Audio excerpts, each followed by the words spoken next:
ગોંડલની રાજનીતિ એક નવું સ્વરૂપ ધારણ કર્યું છે અને પાટીદાર નેતાઓ જ્યારે ગોંડલ પહોંચ્યા હતા તે સમયે આ પાટીદાર નેતાઓના વાહન પર કેટલાક લોકો છે તેમણે હુમલો કર્યો, કાંચ પોલીસની હાજરીમાં ફોડી નાખ્યા તેવા આરોપ લાગ્યા અને ત્યારબાદ જયરાજસિંહ જાડેજાએ પણ આ મામલે પ્રેસ કરી છે।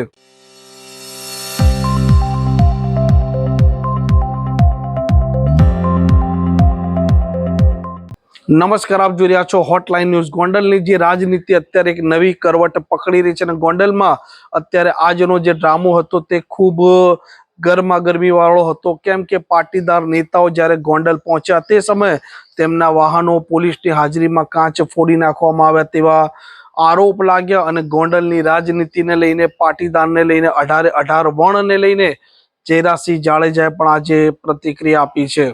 ગોંડલની અંદર મારા ખ્યાલથી હું જે રીતે 30 વર્ષથી મારા જાહેર જીવનમાં પડેલો છું, મારા જાહેર જીવનની અંદર ગોંડલમાં ક્યારે મેં અશાંતિ જોઈ નથી।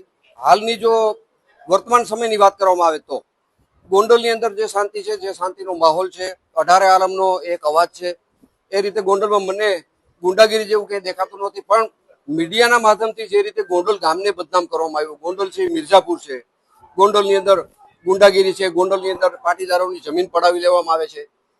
એક પણ પાટીદારની જમીન જો મેં કે મારા પરિવારે પડાવી લીધી હોય, મેં કે મારા પરિવારે, તો આ તમારી સામે બેસીને ઊભો થાવ ત્યારે મારું જાહેર જીવન છોડી દેવાની મારી તૈયારી છે। જેવી રીતે ખોટા આક્ષેપ કર્યા એનાથી જનતાની અંદર આક્રોશ વધ્યો છે।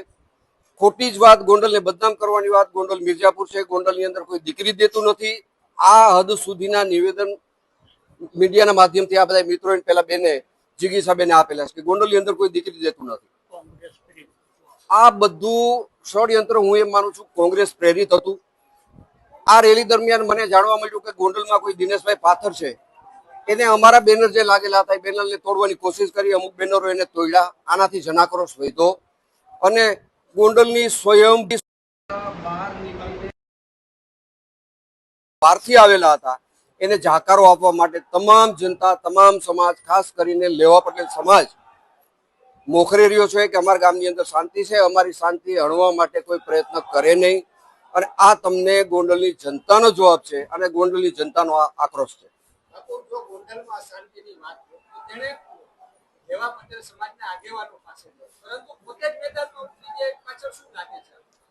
ગોંડલની અંદર જો પાટીદાર સમાજની વાત કરે તો ગોંડલનો પાટીદાર સમાજ કોણ છે એની વ્યાખ્યા પહેલા બહારથી આવેલા લોકોને સમજવી પડશે। ગોંડલની અંદર જાહેર જીવનની અંદર 50 વર્ષથી લોકોની વચ્ચે રહીને જેને આગેવાની સ્થાપિત કરી છે, આવા બધા જ લોકો મારી સાથે છે અને હાલ મારી સાથે મારા જાહેર જીવનમાં પોતે ખર્ચી નાખેલું છે। આ બધા ગોંડલની મૂડી છે, ગોંડલના કહેવાતા આગેવાનો છે। દાખલા તરીકે પરસોત્તમભાઈ વઘાસિયા, જેને પૂરી જિંદગી લોકસેવામાં અને જાહેર જીવનમાં પાસ કરી છે। એવી રીતે મગનભાઈ ગોણિયા, જે મારા પિતાશ્રીની ઉંમરના છે, એ બધા ગોંડલના કરતા હરતા ગોંડલ પાટીદાર સમાજના કહેવાતા આગેવાનો છે। આ બહારથી બની બેઠેલા કોઈ આગેવાનો ગોંડલ પાટીદાર સમાજના આગેવાનો નથી।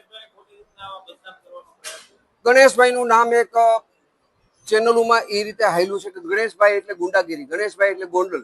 ભાઈ, ગણેશભાઈ ગોંડલ નામ સ્થાપિત મેં નથી કર્યું, એ ગોંડલની જનતા એને વાલથી ગણેશ ગોંડલ કહે છે અને ગોંડલ ગણેશ છે એ પોતાનો દીકરો ગોંડલની જનતા માને છે। આમાં મારે કઈ કહેવાનું રહેતું નથી।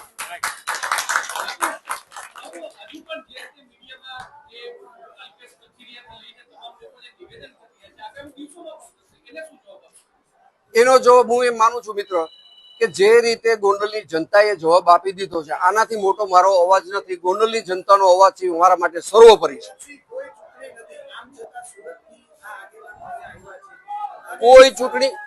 કોઈ ચૂંટણી નથી, એ પેલા એ લોકો અહીંનું પડ બાંધવા માટે આવ્યા છે। ક્યાંય પાટીદાર સમાજ મોટી સંખ્યામાં છે, પાટીદારોને ઉશ્કેરવાથી અમને ફાયદો થશે, અમારું રાજકારણ અહીંથી બનશે। પણ આ પાટીદાર આંદોલન વખતે જે નાપાસ થયેલા છે, પાસ તરીકે નાપાસ જે થયેલા છે, એ લોકો ગોંડલનું વાતાવરણ બગાડી રહ્યા છે।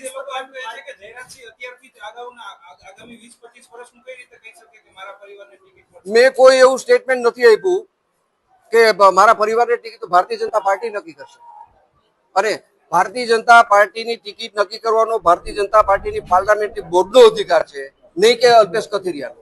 હાજી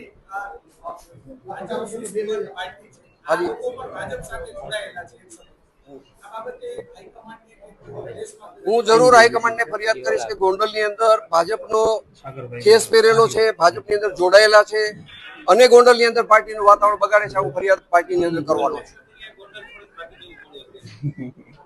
મને ખબર નથી, એ તો પ્રજાનો આક્રોશ હતો, ભાગી જવું પડે. પ્રજાથી મોટું લોકશાહીની અંદર કોઈ છે નહીં.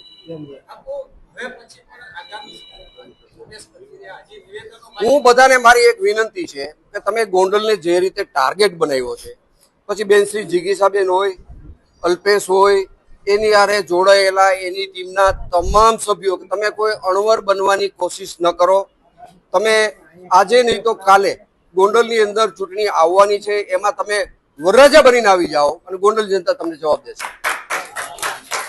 વિશેષ મારે એવું કહેવું છે કે વિધાનસભાની ચૂંટણીને હજી સીતાવીની સાલ બાકી છે, હજી ઘણો સમય બાકી છે.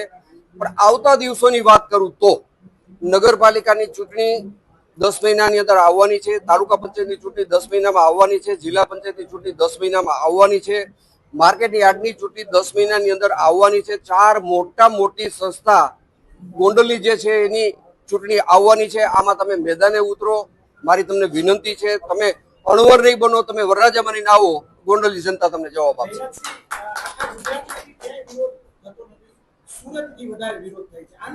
મને એ ખબર નથી પડતી. આમાં એક ભીખુદાનભાઈ ગઢવીનું મને કહેવત યાદ આવે છે કે એક મજાકની વાત છે. એક ભાઈ દવાખાને જાય છે ને આંગળી દુખે છે. એ આંગળી એના બધા શરીરે અડાડે છે, અહીંયા અડાડે છે, અહીંયા અડાડે છે, અહીંયા અડાડે છે. ડોક્ટર પાસે જાય છે, ડોક્ટરને એવું કહે છે, સાહેબ મને આખું શરીર દુખે છે. કે તમે શું અડવાથી શરીર દુખે છે? કે આ આંગળી હું આમ અડાડું છું ને મારા શરીરે, એટલે મને ત્યાં દુખે છે. તમારે આંગળી બતાવો. હકીકતે એની આંગળી પાકેલી હતી, એનું શરીર આખું પાકેલું નહોતું. આ બધા જાતિવાદી લોકો છે. જ્ઞાતિ જાતિ ભડકાવીને અહીંયા પોતાનું રાજકીય એક સ્ટેન્ડ બનાવવું છે, એના માટેના એના પ્રયત્નો નિષ્ફળ બન્યા છે. ગોંડલની જનતાએ જાકારો બિલકુલ આપ્યો છે. મેં તો સવારથી મારું ઘર છોડ્યું નથી, પણ મને જનતાનો આક્રોશ મારા ઘરે બેઠા બેઠા જોવા મળ્યો છે.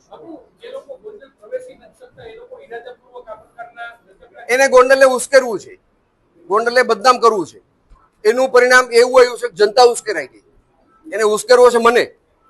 મારો એવો સમય નથી. જનતા મારી સાથે છે અને જનતા ઉશ્કેરાઈ ગઈ છે અને જનતા એમનો જવાબ આપ્યો છે. ગોંડલની રાજનીતિ છે તે ગરમાઈ ચૂકી છે અને પાટીદાર નેતા અને અગ્રણી જિગીસા પટેલ જ્યારે ગોંડલ પહોંચ્યા તે સમયની કેવી સ્થિતિ છે અને વિનુ સિંઘાણિયાની મૂર્તિ ગોંડલમાં સ્થાપિત કર્યા બાદ કેવી પરિસ્થિતિ અત્યારે ગરમાગરમી ભરેલી છે તે મામલે તેમણે પ્રતિક્રિયા આપી છે.